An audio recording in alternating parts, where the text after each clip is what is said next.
Asdiqa, salam alaikum, bonjour ou bonsoir les amis, en espérant que vous allez bien. Bienvenue sur votre chaîne Bled Magharibiya qui attend comme toujours vos encouragements en la partageant autour de vous et auprès de vos connaissances. Merci de nous recevoir chez vous et parmi vous. Cette 34e vidéo vous propose votre ce qui fait débat habituel, c'est-à-dire ce qui fait discussion entre nous.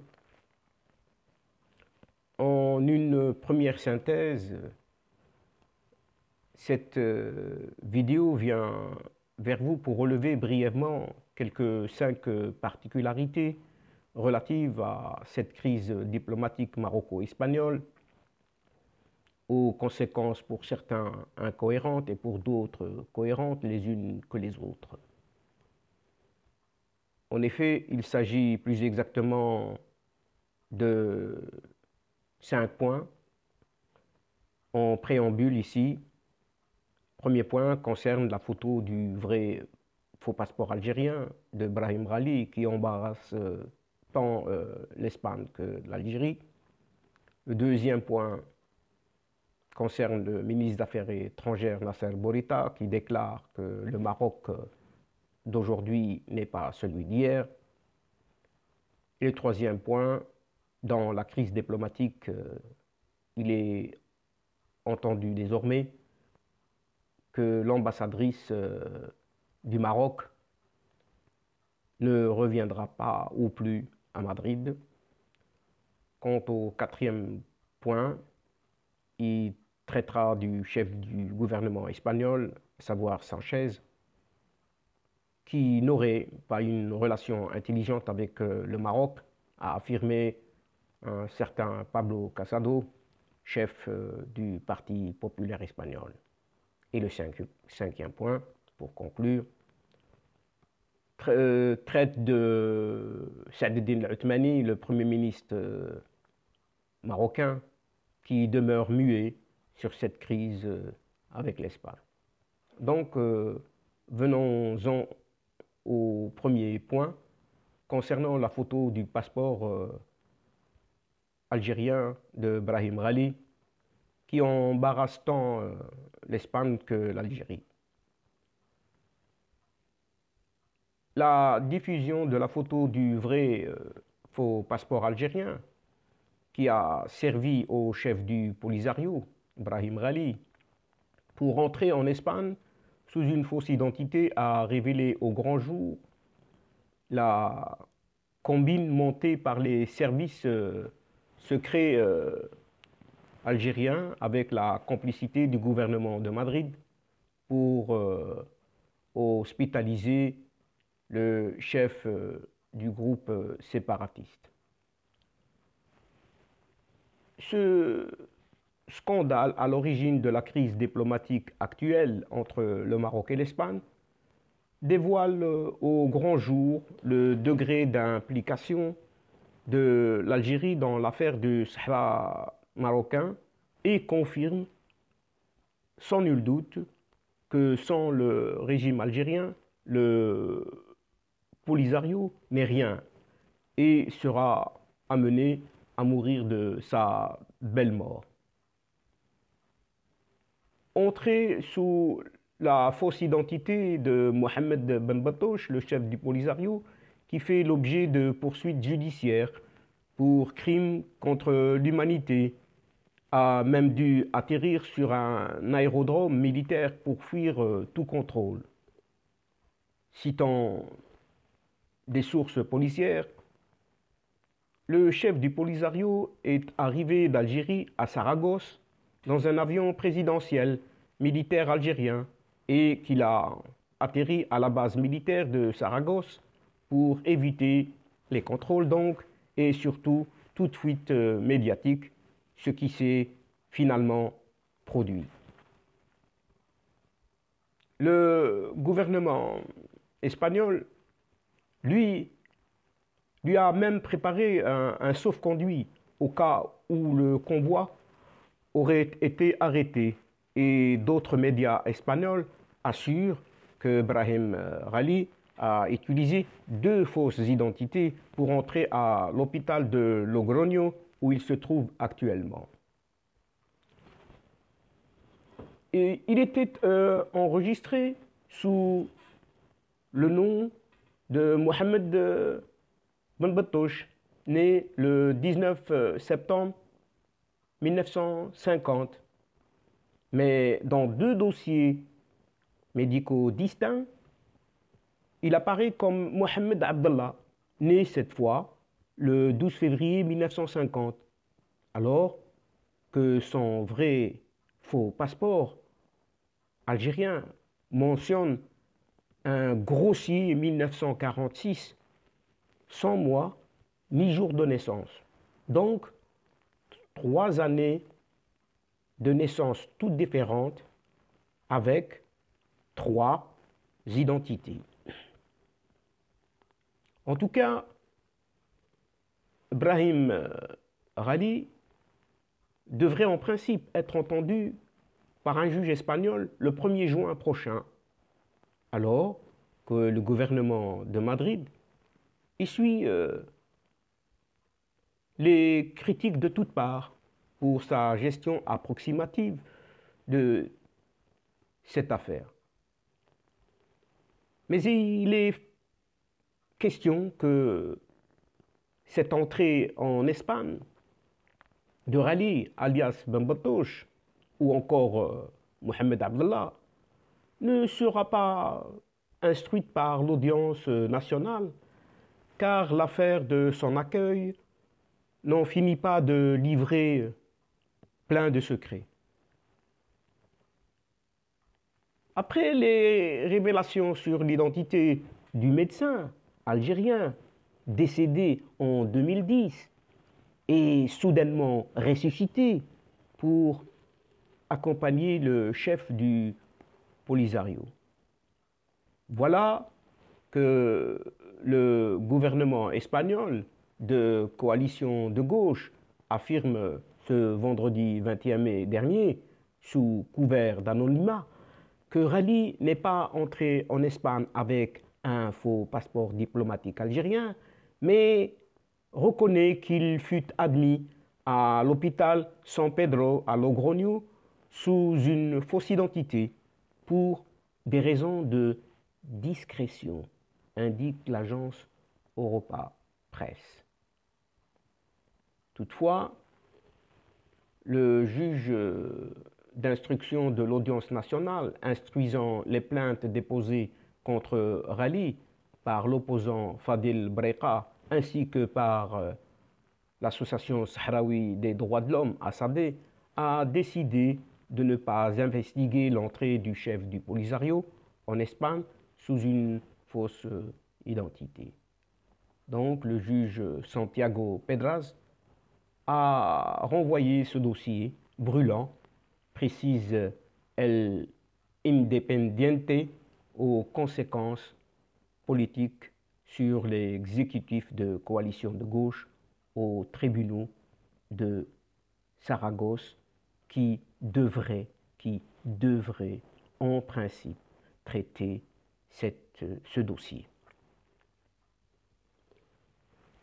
Néanmoins, le groupe des députés du Parti populaire, le PP, a exigé de l'exécutif de Pedro Sanchez des explications sur l'entrée en Espagne de Brahim Ghali sous une fausse identité et de manière irrégulière. Et nous arrivons ici au deuxième point concernant le Premier ministre marocain des Affaires étrangères, Nasser Bourita, qui affirme à qui veut bien l'entendre, et plus particulièrement à l'Espagne, le Maroc d'aujourd'hui n'est plus ou n'est pas celui d'hier. L'Espagne a tenté pourtant ces derniers jours de détourner l'attention de l'opinion publique et s'est engagée dans des manœuvres visant à occulter le véritable ou la véritable origine de la crise maroco-espagnole. Une crise qui réside dans le fait que Madrid a préféré manigancer avec les adversaires du Maroc par rapport à une question fondamentale pour le royaume et les Marocains, a indiqué le ministre des Affaires étrangères marocain. Les manœuvres espagnoles visent à faire des responsables de cette crise des victimes, a précisé le ministre dans une déclaration à l'agence MAP Maroc Agence Presse, rappelant que s'il y a crise entre le Maroc et l'Espagne, c'est parce que le gouvernement espagnol a jugé de manière souveraine de manœuvrer avec les ennemis du royaume et d'accueillir sur son territoire quelqu'un qui fait la guerre au quotidien au Maroc. L'Espagne a agi à cet égard d'une manière qui suscite beaucoup d'interrogations vis-à-vis d'un État voisin respectable en acceptant d'entrer dans toutes ces manigances, a-t-il poursuivi, ajoutant que le début de la crise remonte au 17 avril et que depuis, l'Espagne et sa justice ont préféré regarder ailleurs par rapport à la présence sur le territoire espagnol de quelqu'un accusé de crimes de guerre, de crimes contre l'humanité et de crimes de viol et de violations graves des droits de l'homme, allant jusqu'à lui fournir une fausse identité. Toutes les manœuvres espagnoles pour détourner l'attention des véritables origines de cette crise, qui ne trompe personne, en tout cas, ne trompe pas et n'impressionne pas le Maroc, a indiqué le ministre des Affaires étrangères marocain. Et Nasser Bourita a encore indiqué dans ce cadre que les autorités espagnoles doivent d'abord être transparentes avec leur propre opinion publique et avec leur propre force vive, soulignant que ce n'est pas à coup de reportages et d'insultes et de bombardements médiatiques qu'on occultera cette réalité. En tout cas, le Maroc continuera à demander des clarifications et continuera à considérer que c'est le fond de la crise, a-t-il insisté, notant que la logique de l'humanitaire ne trompe plus personne. Et l'humanitaire n'a jamais dicté qu'on passe par la manigance, et l'humanitaire ne se fait pas en cachette, a estimé Bourita, qui a appelé l'Espagne à reconnaître et à assumer ses graves attitudes et à éviter le double langage. Le Maroc ne procède pas au chantage. Le Maroc est clair par rapport à ses positions, ses actions et son attitude, a expliqué Bourita, et qui a condamné l'hostilité médiatique inédite lancée en Espagne contre le Maroc. On assiste donc à une instrumentalisation et une mobilisation de tous les médias avec des termes choquants et inacceptables venant parfois de hauts responsables, a-t-il noté. Les termes utilisés dans cette campagne comme chantage ou encore agression ou encore pays sous-développés, tout cela entre guillemets montre que certains milieux en Espagne doivent mettre à jour leurs connaissances sur le Maroc, a-t-il relevé, en précisant que le Maroc d'aujourd'hui n'est pas le Maroc d'hier. Et le Maroc n'a pas de complexe, a dit le ministre des Affaires étrangères marocain, relevant que l'agressivité médiatique de ces derniers jours montrent que c'est en Espagne qu'il y a un complexe à l'égard du Maroc.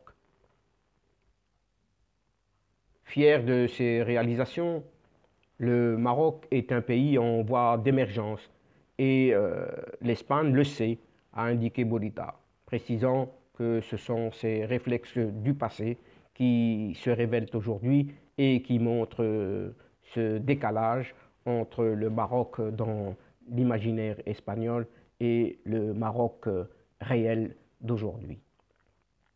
Et certains en Espagne n'arrivent pas à admettre que le royaume a préservé sa stabilité et a assuré son progrès économique et son développement social par les réformes menées sous la conduite du roi Mohamed VI. Il est temps donc de clarifier tout cela et que l'Espagne définisse ce qu'elle veut de ce partenariat, a indiqué Nasser Bourita. Et quant au troisième point de cette séquence, qui traite de cette crise diplomatique, où il est désormais entendu que l'ambassadrice du Maroc ne reviendra pas ou ne reviendrait plus à Madrid.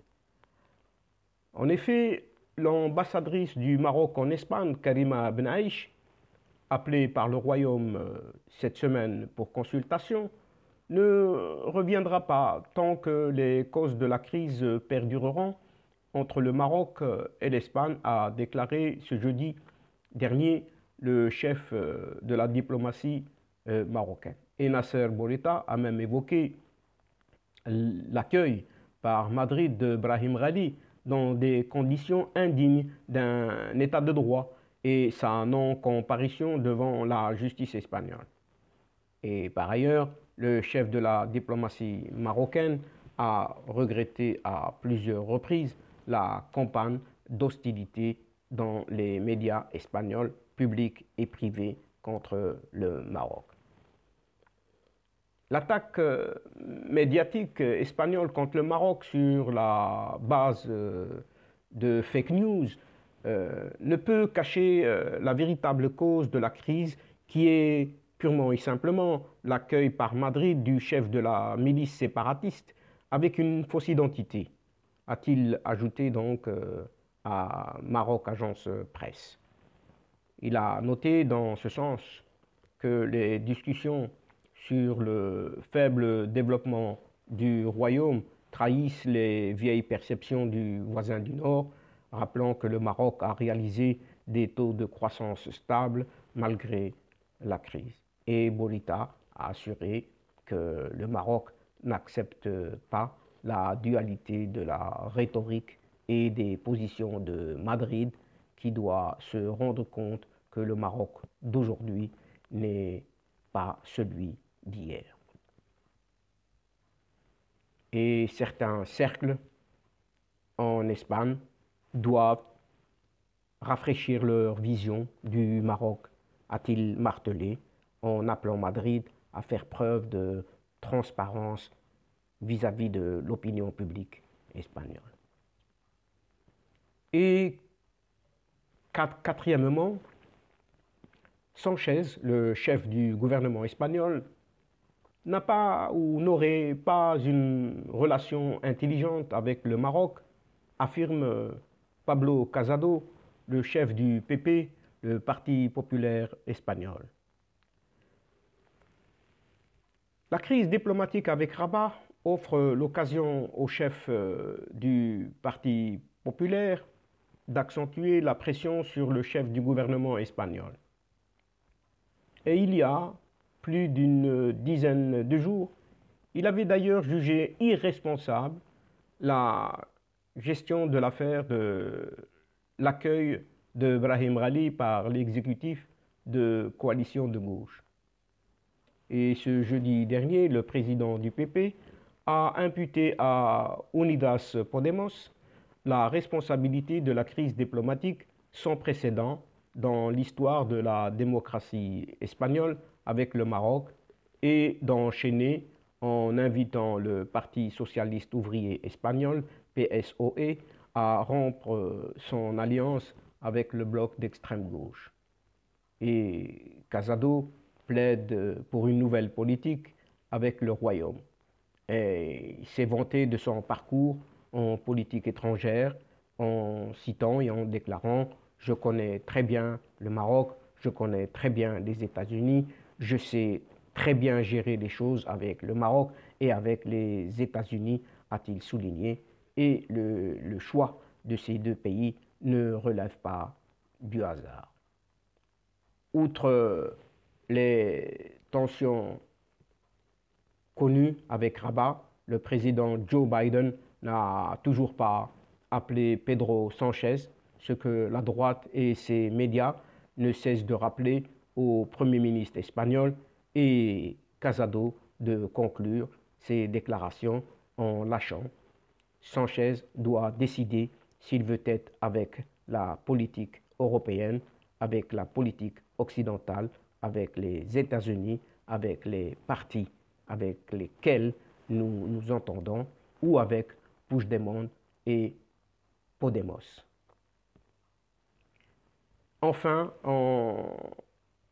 ce dossier et à travers ce 5e point, nous arrivons pour évoquer brièvement le cas du Premier ministre marocain, Saad Eddine El Othmani, qui demeure jusqu'à aujourd'hui muet sur cette crise avec l'Espagne. À l'occasion de la réunion du Conseil de gouvernement de ce jeudi 20 mai dernier, Saad Eddine El Othmani, dans sa déclaration devant ses ministres, El Othmani a ignoré la crise avec l'Espagne, marquée par l'exode pourtant vers Ceuta de plus de 8000 Marocains, dont environ 2000 mineurs. Ce silence du chef du gouvernement tranche avec son empressement à condamner l'accueil en catimini par l'Espagne de Brahim Ghali, alias Mohamed Ben Battouche, ou encore Mohamed Abdallah.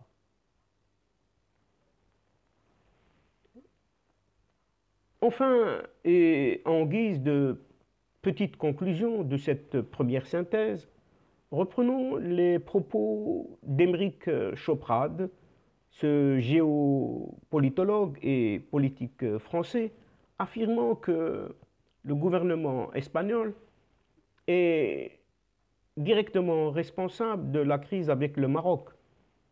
Il souligne aussi que le fait d'avoir accueilli et caché un certain chef du Polisario, recherché pour de nombreux crimes, est une provocation incroyable. Et c'est là l'origine de la brouille et tout le reste qui en découle, assure l'expert en géopolitique dans une réaction sur son compte Twitter. Et fin avril dernier, en pleine affaire Rallye, donc, ce professeur en sciences politiques et ancien député européen avait qualifié l'accueil par l'Espagne du chef de Polisario de véritable scandale.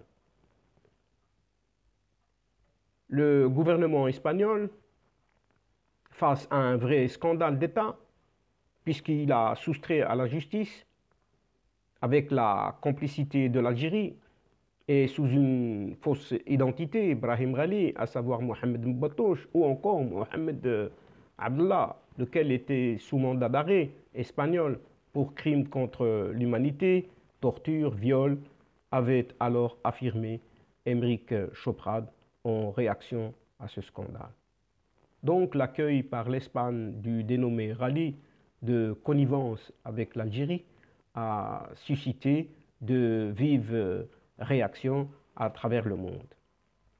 Par conséquent, de nombreux responsables politiques, analystes et experts sont unanimes à qualifier cet acte hostile d'impardonnable et de grave provocation à l'égard du Maroc, un allié de taille pour le pays ibérique et l'Union européenne.